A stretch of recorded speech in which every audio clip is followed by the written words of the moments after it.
Hello dears, welcome back. അപ്പം നമുക്ക് വെളിയിൽ നല്ല മഴ പെയ്യുന്നുണ്ട് കേട്ടോ. എന്നാലും സ്കൂളിന് അവധിയില്ല. അപ്പം ലഞ്ച് ബോക്സ് സെറ്റാക്കാൻ വേണ്ടി നല്ല സാമ്പാർ തിളച്ചുകൊണ്ടിരിക്കും കേട്ടോ, ഉച്ചത്തേക്ക് കൊടുത്തു വിടാൻ വേണ്ടി. മാങ്ങാക്ക ഇട്ട സാമ്പാർ. അപ്പോൾ അത് താളിക്കണം ഇനി. നല്ല ഫ്രഷ് കരിയാപ്പില കേട്ടോ, അപ്പോൾ പറിച്ചതേ ഉള്ളൂ.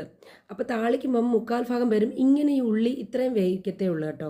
പക്ഷേ ഇതുപോലെ മൊരിയിപ്പിച്ചെടുക്കണം, കരിയിപ്പിക്കരുത്, മൊരിയിപ്പിച്ചെടുത്ത് പിന്നെ താളിക്കുമ്പം കുറച്ച് കായപ്പൊടിയോട് ഇട്ട് താളിച്ചൊഴിക്കുമ്പം നല്ല മണമായിരിക്കും കേട്ടോ സാമ്പാറിന്.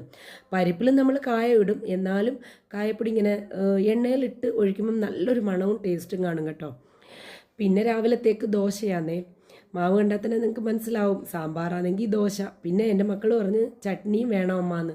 പിന്നെ സ്നാക്സിന് നബാട്ടിയ കൊടുത്തു വിടുന്നത് കേട്ടോ. പിന്നെ ലഞ്ച് ബോക്സ് സെറ്റാക്കുന്ന എൻ്റെ ഏറ്റവും ഇളയ മോൻ്റെ ലഞ്ച് ബോക്സാണ് ഇത്. അങ്ങനെ അവന് ഇത് മതി ചോറ്. പിന്നെ അവന് അതിനകത്ത് തന്നെ സാമ്പാർ ഒഴിച്ചാൽ മതിയെന്നാണ് പറഞ്ഞ അവൻ.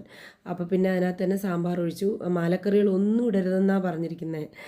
അതുകൊണ്ട് പിന്നെ അവർക്ക് തൊട്ട് കൂട്ടാൻ വേണ്ടി വെച്ചേക്കുന്നത് വേറൊന്നുമല്ല, കോളിഫ്ലവർ പൊരിച്ചതാട്ടോ. അവർക്കതൊക്കെ ഇഷ്ടമാണ്. കോളിഫ്ലവറോ ഉരുളക്കിഴങ്ങ് പൊരിക്കുകയോ ഇങ്ങനെയൊക്കെ ചെയ്യുന്നതൊക്കെ വലിയ ഇഷ്ടമാണ്. അങ്ങനെ പിന്നെ എണ്ണയെ പൊരിക്കുന്ന ആഹാരം എല്ലാ പിള്ളേർക്കും ഇഷ്ടമായിരിക്കുമല്ലോ. അങ്ങനെ കോളിഫ്ലവറും പൊരിച്ച് ലഞ്ച് ബോക്സ് സെറ്റാക്കി. അപ്പോൾ സബ്സ്ക്രൈബ് ചെയ്യാൻ മറക്കരുത്. താങ്ക്